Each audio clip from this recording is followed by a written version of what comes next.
So, someone handed me a sign. I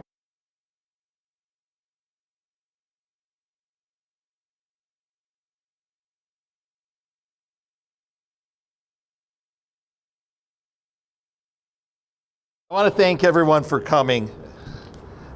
We are here today to stand. My name is Bob Reiter. I am president of the Chicago Federation of Labor.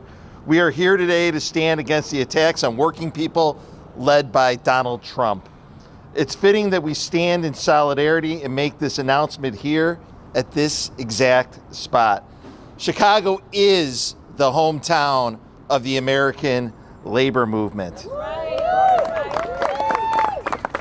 And Haymarket is the birthplace of the fighting spirit of the labor movement.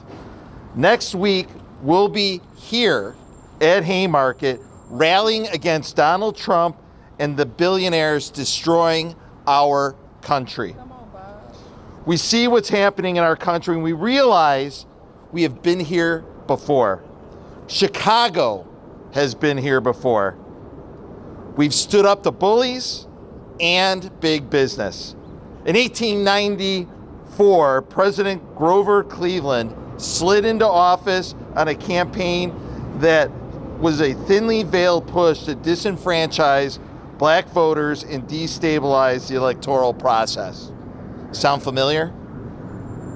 Then during the Pullman strike of 1894, Cleveland called on the National Guard to occupy Chicago and put down that strike. Sound familiar?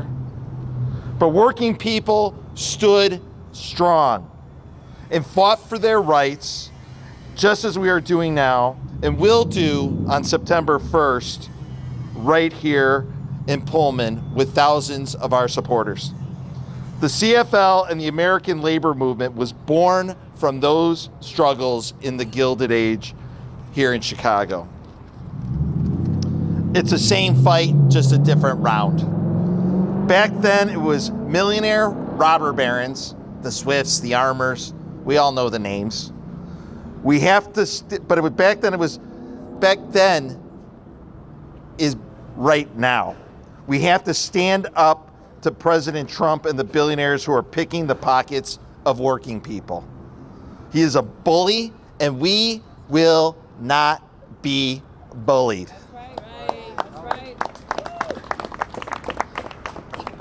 The president wanted to pick a fight. We'll give him one, Chicago style. But we're also not going to take the bait.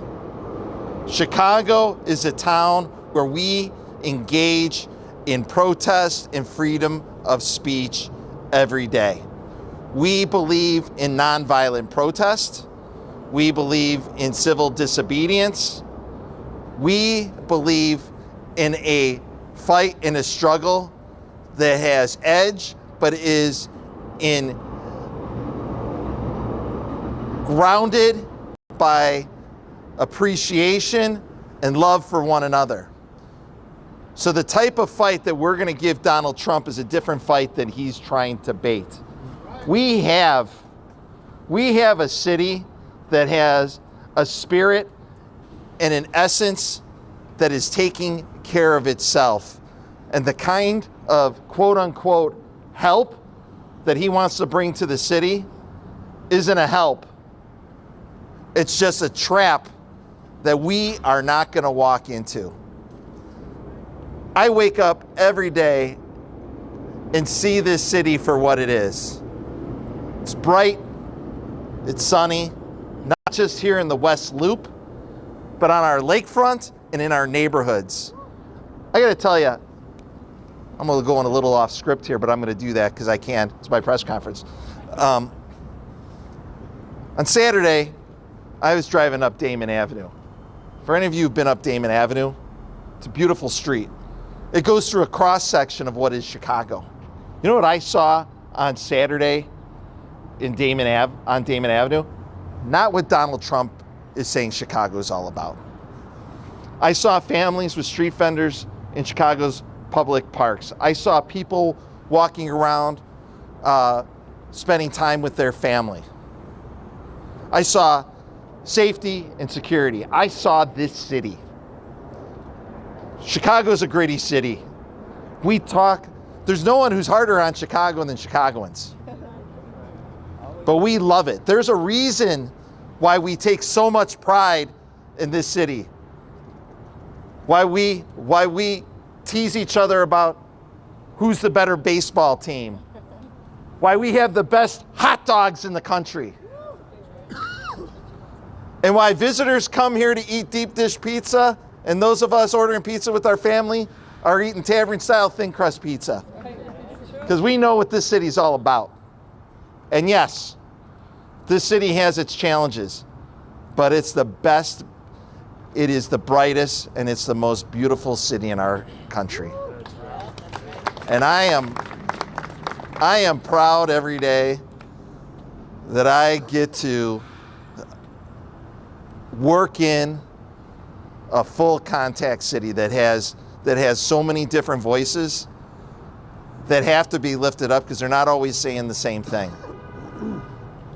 But that's the fun of it all. That's what the Windy City is all about. We will persevere. Before I bring up our first speaker, I want to thank all of the elected officials and community organizations and unions that are here today with us. I saw my friends from the Sheet Metal Workers, from the Chicago Teachers Union, from SEIU, from the American Federation of Government Employees, and I'm missing a whole bunch of others. We have a big coalition of folks that are supporting us at this rally on Labor Day that you're going to see and hear from as we make our way around the loop. It's going to include the people that I just talked about. It's also going to include members from UAW, the port workers who are on strike down at the International Port District. We're going to hear from real people here in the city of Chicago, as well as some big names. I'm very excited to be able to introduce the thousands of people who are going to be celebrating with us and raising our voice to the thousands of people who are going to be in attendance. We have with us today our Illinois State Treasurer. You probably can't see him. Mike Frerichs, State Senator Rob Martwick, State Senator Robert Peters. We're in the 34th Ward, so of course we have Alderman Bill Conway here with us.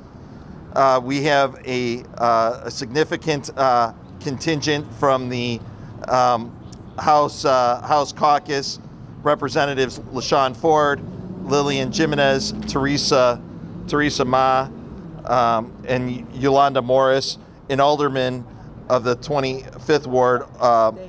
State Senator Karina Villa. Karina, she's also tall.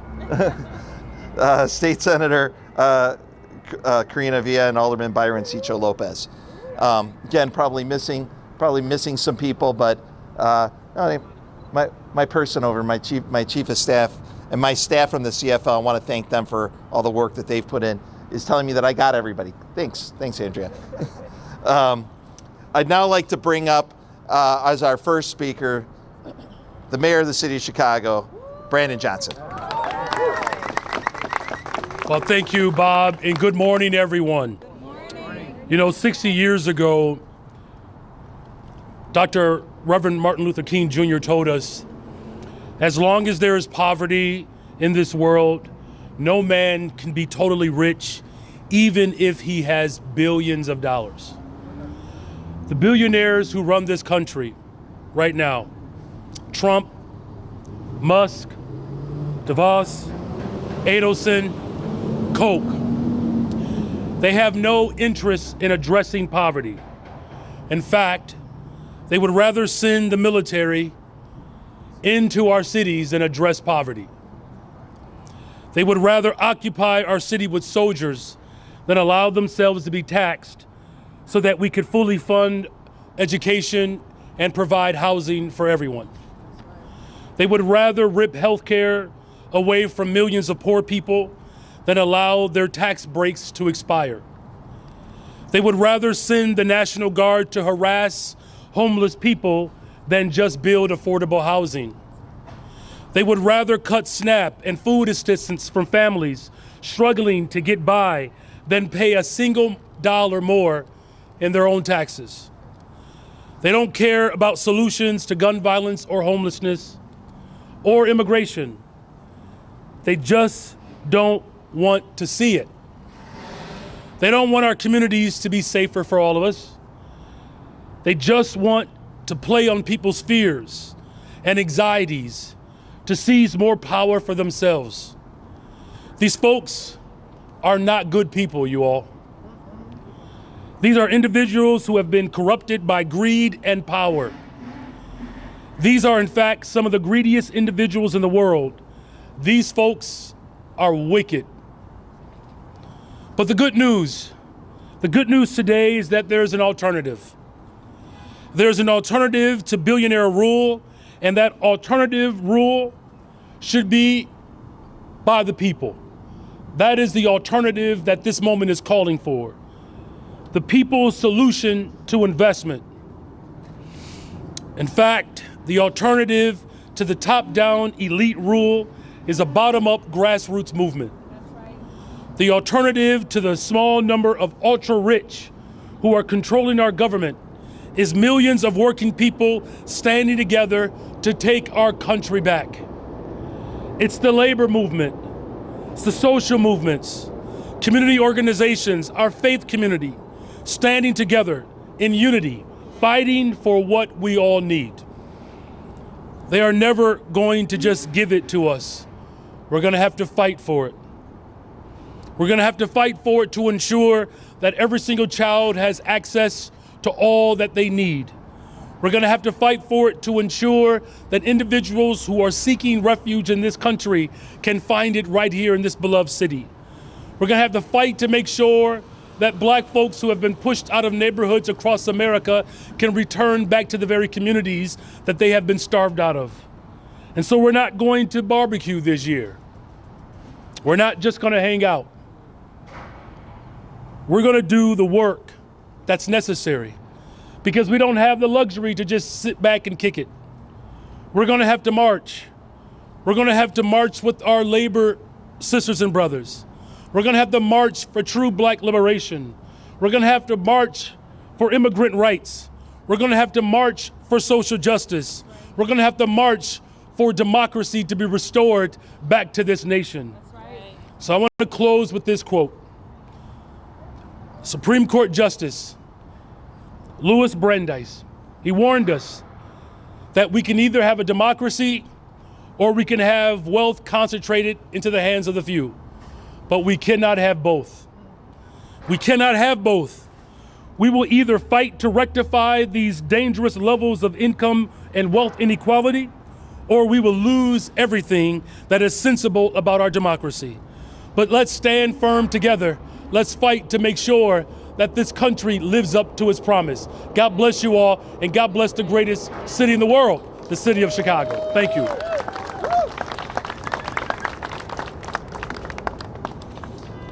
The longer we're here, the more people show up. So, yes, it is. And I want to make sure that I acknowledge more of our elected officials. See, this is power in this moment, right? Yesterday I had the pleasure of attending a press conference with the mayor and with Governor J.B. Pritzker, because now more than ever, people in Illinois, people in Chicago need to be united in standing with each other, because the people we're fighting aren't the people necessarily here, but it's the class of people who are, when you talk about robber barons, it wasn't an individual person, it was a collective of people who created trusts and monopolies in order to hold down regular folks. We can have an economy that's inclusive of everyone else, where business and labor can both win. I know the mayor's talked about that. I know the governor talks about that. I want to make sure that I acknowledge Representative Kelly Cassidy, Representative Kim Dubuclet. The House caucus here at this event continues to grow. And then my friend who is working to safeguard things that I think people forget about sometimes but are important when we're talking about the culture war that's being perpetrated and stoked by Donald Trump, protecting our vital records, Cook County Clerk Monica Gordon. And next, we have, like I said, we're going to have a number of different unions raising their voices this week on Labor Day, and I'd like to introduce the president of the Chicago Teachers Union, Stacey Davis Gates. That's right. Good morning. Good morning. You know, if I were in a classroom today, I'm wondering what I would tell high school seniors and juniors and sophomores and freshmen. I was a high school history teacher. Like, how do you provide both historical understanding and cultural context to this moment? How do you help young people who live in our neighborhoods, who depend on our public services? How do you prepare them to get ready for an invasion of law enforcement? How do you tell children whose parents may be undocumented that it is safe for them in this city? How do you tell Black children who know the tyranny of unchecked, unlawful, and unconstitutional policing that they're going to be okay on their walks home from school? So as a history teacher, I would remind them that it isn't just the product of freedom, it is also the struggle of freedom that we have to understand and ground ourselves in this moment. That's right. The context of struggle is that you don't just get civil rights acts, plural, or voting rights acts, that you get people walking across a bridge expressing their dignity and their humanity and calling for this country to be more inclusive, calling for it to live up to its ideas of liberty and of justice. You contextualize the struggle in the context of white supremacy that tells us that you can vote for a man who deliberately targets Black-led cities because it doesn't fit his marginal white supremacist definition of competence and leadership. You have to ground it in both things, because in this struggle you find that the only way we overcome these moments is through the conviction, the solidarity, the love, and the courage of the people, the faith community, the labor community, the political class, my neighbors and my mama and them. That's how we get to a United States of America that can protect our children from the tyranny of this administration. See, he's gonna spend what he's spending in DC here in Chicago. He's spending $1 million a day patrolling streets that don't need patrols because, like Chicago, DC's crime is down. But he's spending $1 million so he doesn't have to spend it on crossing guards to help our children move safely across this city. So he doesn't have to spend it on safe passage to make sure that our children have a friendly face to see on their journey back and forth to home. See, why we as a donor state, as a donor city, to these United States of America struggle to make ends meet in Chicago for Black and brown children, we are funding the marginalization of the benefits that come here every time we send a tax dollar to DC. Think about it. A math problem. I know I was a history teacher, but a math problem. What would it look like for us to fund ourselves in a moment where this president is wasteful? A moment in this history where he is withholding and embargoing valuable dollars from the Department of Education. So why keep sending him something that he won't send back? But I'm not a math teacher. But I do remember as a history teacher how the colonists, our forefathers and our patriots, figured out how to send their illegitimate king nothing else from the colonies. I remember the spirit that you can't tax us without representing all of us. So I am here to say that this is all of us. And we demand representation that is expansive, that is inclusive, that is just, that is equitable, that is welcoming, that is sanctuary.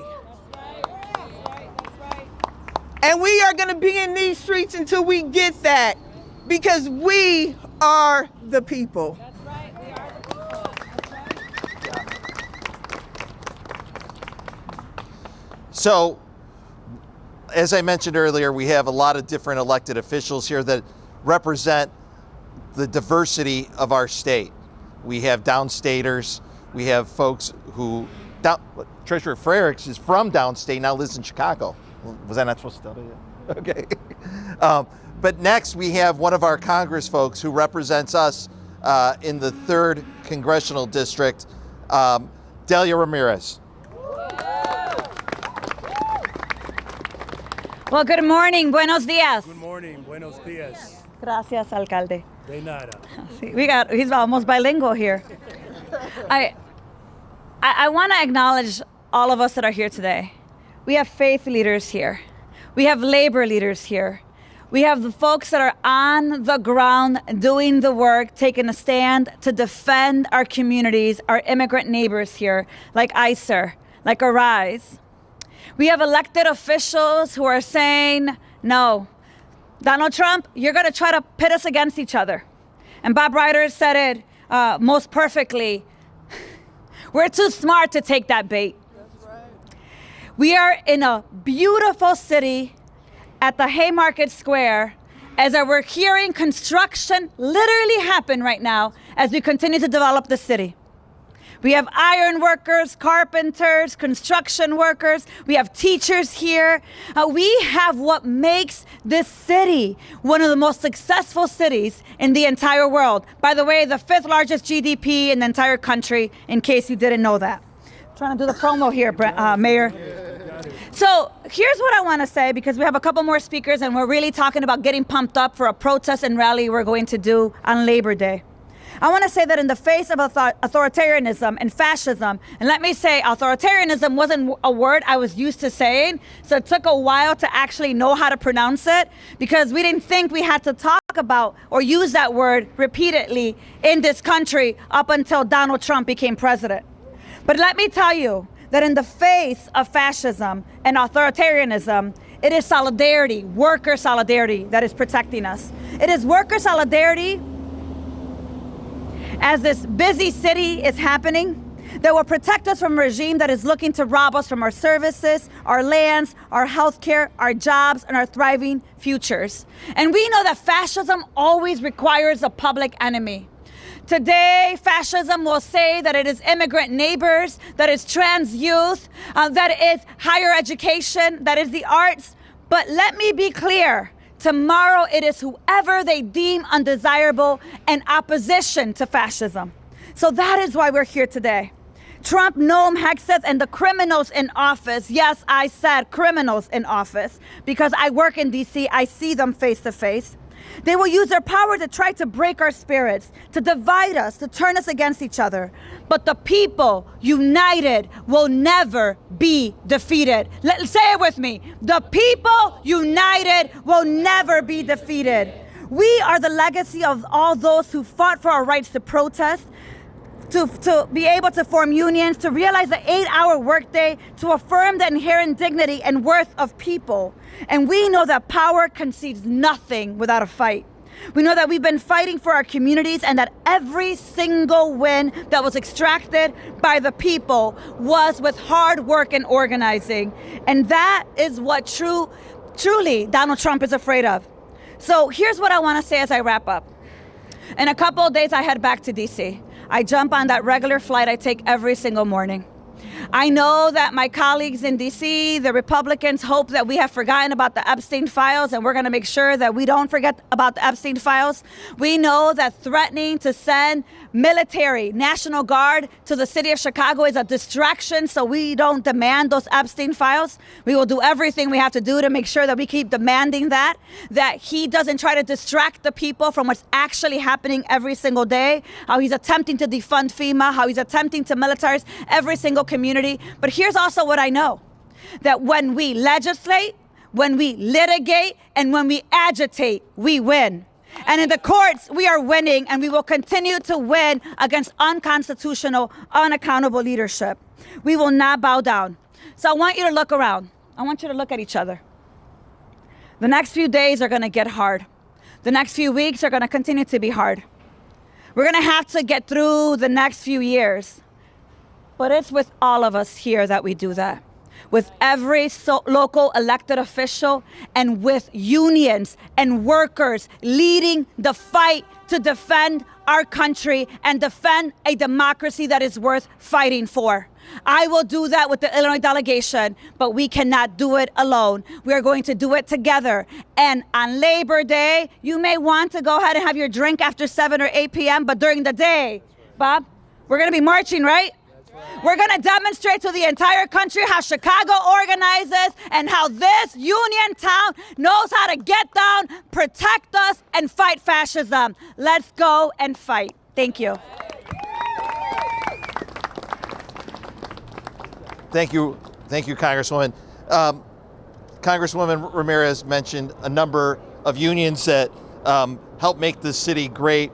And on Labor Day, some of the unions that are supporting our event that I haven't mentioned yet, the National Association of Letter Carriers, the International Union of Painters and Allied Trades, SEIU Local 1, SEIU Local 73, the Mid-American Carpenters Union, Workers United, the UPI, which is the University Professors Union, that is part of the Illinois Federation of Teachers, UFCW Local 1546, the American Postal Workers Union, the Chicago Federation of Musicians, the Laborers International Union of North America, the union that is supporting the striking port workers, operating engineers, Local 150, and we're expecting many, many more to show up and join us on Monday. And one of the unions that I have not mentioned yet, but is represented with our next speaker, is SEIU Healthcare Illinois, Indiana, and our next speaker is Curtis Birch, who works at Jesse Brown VA Medical Center as a food service worker. I want to make sure, Curtis, where you at? Let's come. I want to be clear about this. We have not only do we have workers who serve our veterans at the VA and other facilities, we also represent a lot of veterans. The labor movement, it really reflects our entire community, and this is an important point as Donald Trump is trying to pit community against community, and he's doing that by sending members. By threatening to send members of our armed forces who safeguard our shores, who respond to disasters, in to pit them against our community. And like I said earlier, we're not taking the bait. Curtis, the mic is yours. Thank you. Well, I guess there's no need to say my name again, but I'll go ahead and do it. Yeah. So, my name is Curtis Birch. Your parents gave it to you. Be proud of it. Oh, yeah. It's a very deep history on it. So, hello, good morning, Grand Rising. Morning. My name is Curtis Birch, and I am a veteran, food service worker. I am a father first, and a member of SEIU Healthcare. And as a veteran who serves veterans, I have a deep commitment for this country. That commitment led me to serve in Iraq, and then later it led me to work at the VA. As a veteran and as a federal food worker, whose workplace and rights are under attack, let me be clear about something. Workers built this country, and we do the work of this country. And those of us who have served in the military and the National Guard have labored for this country. Next Monday, on Labor Day, we're going to show up in force. We're going to show up as veterans, as cooks, child care workers, home health care aides, teachers, and everyone else that we can grab amongst us. We're going to fight back against the threats and cuts of Medicaid, the impact it'll have, it is already having, on so many communities, against the attacks that are coming against us. We're going to fight back against our taxpayer dollars being put and taken away from healthcare and put into immigration. I mean, a tax on immigration, a tax on our neighbors, and a tax on our communities. They're using immigration scapegoats and inflicting pain and attempting to divide us. And it's a big tax breaks and billionaires behind all of this. We're going to fight back against their attempts to raise Social Security and other safety nets we've all invested in. We're going to fight back against the attacks to our rights to organize and against VA Secretary Doug Collins and the administration taking away our rights to bargain and have a collective contract. We're going to fight back against privatization and deliberate short staffing at the VA. We're going to fight back against the Trump administration targeting our city. And because we are the people, he is targeting us because we're standing up against him. That's right. But we're not just fighting back, we're fighting forward. That's right. Because we are workers and veterans, and as the people who do the work of the society, we didn't just build this country, we're committed to building what's next. We're going to fight to protect our families and put our communities first, not billionaires. Our labor built this country, and our families deserve care and safety and a future. Chicago is a city with a rich and powerful labor history. And we know that when working people unite across race, we understand how much we have in common and refuse to be divided by outside attacks and understand that we have so much power. That's right. And today, next Monday, and going forward, we're going to use that power to protect our families and build a future that we can all thrive in. And we believe, especially me, as a veteran who has served, and I know something about making a commitment and following through with it, together we will fight back, together we will fight forward, and together we will win. Thank you.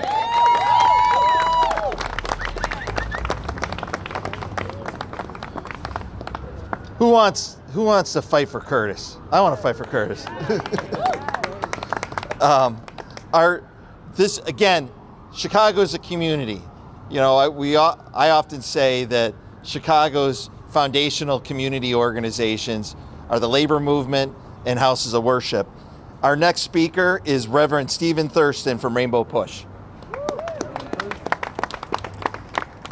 Malcolm X said it best. You can't separate peace from freedom because nobody can be at peace unless he has freedom. Today, I'm here to tell you that you can't separate workers' rights from civil rights because freedom isn't free when your paycheck from your full-time job can't even pay your rent in Chicago. I'm here representing Rainbow Push because we understand a truth that shakes the foundation of power. Injustice anywhere is a threat to justice everywhere. When teachers can't afford to live in the communities that they serve, when workers of every color face exploitation, when our children's futures hang in the balance, these aren't separate battles. They're the same war against human dignity. The Chicago Teachers Union fights for more than wages. They fight for the soul of public education. Labor fights for more than benefits. They fight for the radical idea that work should sustain life, not crush it. And we fight for the revolutionary notion that every person deserves both economic justice and the power to shape their destiny. For too long, they played divide and conquer like a broken record. But here's what those boardrooms fear the most: when we refuse to be siloed, when black and brown communities stand with labor, when the moral authority of civil rights meets the collective thunder of organized workers. This Labor Day isn't just celebration, it's declaration.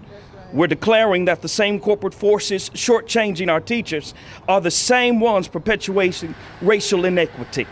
The system underfunding our schools are the same systems suppressing wages and crushing organizing efforts. They want us fighting for crumbs separately, but no, that's not what's going to happen. We're choosing to fight for the whole loaf together.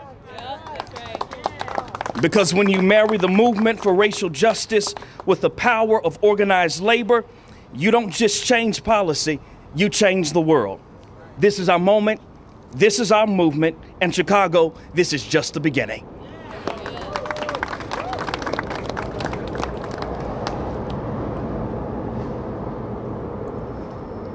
One of the great things about being in Chicago is you got to wait for the L train to pass before you can start talking. Before we get to our final speaker, I also, as I said, the coalition grows because, again, we all have to stand together in a united front against the attacks the federal government and Donald Trump are leading against our state. We have our Secretary of State, Alexi Giannoulias, has just joined us as well. And Alderman Jason Ervin, he's walking up as too. I mean, this is we're getting them all in here. The coalition builds as we go along. But now we have our final speaker, and it's the Deputy Director of the Illinois Coalition of Immigrant and Refugee Rights, which I have the pleasure of serving on the board for, Veronica Castro. When I say rise up, you say fight back. Rise up! Fight back. Rise up! Fight back. Rise up! Fight back. That's right. Good morning, everybody. Good afternoon. Yeah, good morning. That's right. My name is Veronica Castro. I'm the proud daughter of immigrants. I also happen to be the Deputy Director of the Illinois Coalition for Immigrant and Refugee Rights. We're really proud to be here today with the CFL, SEIU, CTU, and so many other allies in the labor movement, because the fight for immigrant rights, racial justice, and worker rights is all one and the same. In Illinois, that has looked like the closing of ICE detention centers, enacting pretrial fairness, and codifying workers' rights in the state constitution. Collectively, we are part of the broad movement fighting for justice and liberation for all people. It's no surprise that Trump is coming after Illinois and Chicago. For years, his MAGA cronies from across the country have tried to divide our communities, enacting cruelty on immigrants from the southern border to stoke discontent in Chicago and other cities. And since day one of his new administration, he has ramped up attacks on immigrants and workers in Chicago and the suburbs. And we know this is because of our work with labor partners and the calls that have come in to our family support hotline. Now he's threatening to call in federal troops and the National Guard. Make no mistake, Trump is doing this because we've been doing our job in Chicago and in Illinois, because of the progress we have made here, and because of our ongoing pushback against his creeping dictatorship. But we know what has worked in the past as well. We know what it is to work to protect and defend the people we love as best as we can. Being organized and educated, making sure our communities are safer. Through the work of our Family Support Hotline, through partnership with allies, and through community education, we have been able to hold off the worst of Trump's actions so far. In times like this, coming together on Labor Day takes extra importance. The movement for worker rights, racial justice, and immigrant rights has to keep moving forward in the face of Trump's overreach. While Trump tries to instill fear, our movements will continue to push back, as we have been doing on Labor Day and beyond. One final reminder before I go. If you suspect you see ICE in your community, or if a family member has been taken by ICE, please call our Family Support Hotline at 855-435-6955. 7693. Because if there's one thing that I know, it's that we keep each other safe. Thank you.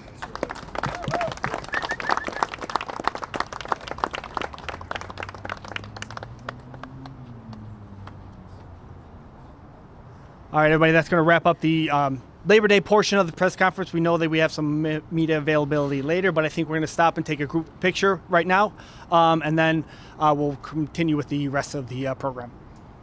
Thanks. Who's taking the picture? Everybody come together.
Okay. If you're a reporter, just come forward, all right? If you have a question, come to the front. Give us one second.